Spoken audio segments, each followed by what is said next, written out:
तो रुद्रप्रयाग के जिला आपदा प्रबंधन अधिकारी नंदन सिंह राजवर ने अवगत कराया है कि सोनप्रयाग मंदाकिनी नदी पर आर्मी के द्वारा केदारनाथ पैदल यात्रा मार्ग में फंसे तीर्थयात्रियों को सुरक्षित निकालने के लिए जो पैदल पुल तैयार किया गया था वो कल रात को लगातार बारिश होने की वजह से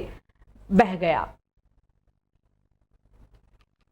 तो वहीं देहरादून जिलाधिकारी सोनिका सिंह के द्वारा मसूरी के आपदाग्रस्त क्षेत्रों के साथ मसूरी देहरादून मार्ग गलोरी धार पर क्षतिग्रस्त सड़क का निरीक्षण किया गया। लोक निर्माण विभाग के अधिकारियों को सड़क के निर्माण में तेजी लाने के भी निर्देश दिए गए। जिलाधिकारी देहरादून द्वारा मसूरी नगर पालिका के कार्य में विभिन्न विभागों के अधिकारियों के साथ बैठक कर उनके द्वारा मसूरी में विभिन्न योजनाओं के तहत चल रहे काम को जल्द पूरा करने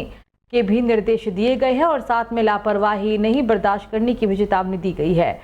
प्रेस कॉन्फ्रेंस के दौरान जिलाधिकारी सोनिका सिंह ने कहा कि उनके द्वारा मसूरी कोतवाली और अपर माल रोड जैन धर्मशाला के पास हुए भूस्खलन के बाद क्षतिग्रस्त क्षेत्र का स्थल निरीक्षण किया गया और ठेकेदारों को जल्द से जल्द काम निर्माण करने के भी आदेश दे दिए गए। उन्होंने कहा कि मसूरी की सफाई व्यवस्था और भारत सरकार के द्वारा चलाए जा रहे स्वच्छता सर्वेक्षण में मसूरी को पहला स्थान दिलाए जाने को लेकर पालिका प्रशासन लगातार काम कर रहा है।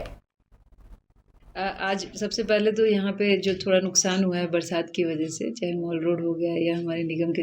पालिका के ऑफिस के साइड में जो पुश्ता डहा है वो हो गया, गुलोगी का एरिया हो गया, वो सब इंस्पेक्ट किया गया और जल्द से जल्द यहाँ कार्य पूर्ण करने के इंस्ट्रक्शन दिए गए हैं जो कंसर्न लाइन डिपार्टमेंट है उनको। इसके अलावा जो सफाई व्यवस्था है उसके बारे में आज काफ़ी हम लोगों ने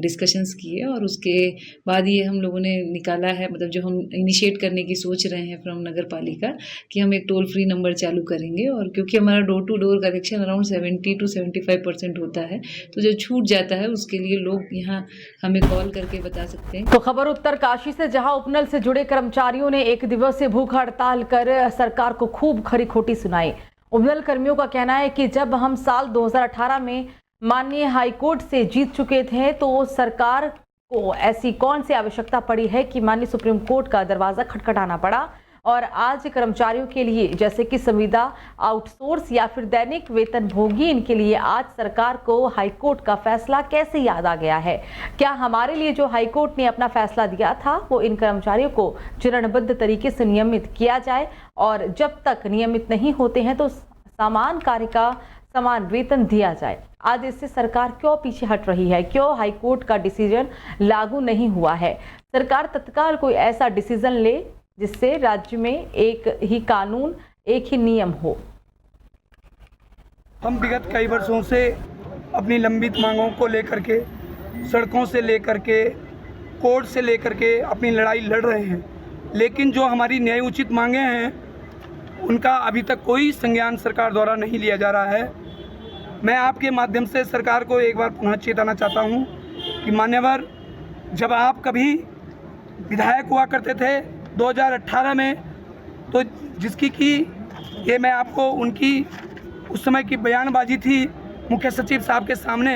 उन्होंने हमारी पैरवी की थी। उस समय जो तत्कालिक मुख्यमंत्री थे वो त्रिवेंद्र सिंह रावत जी थे, उनके सामने हमारी पैरवी करी थी।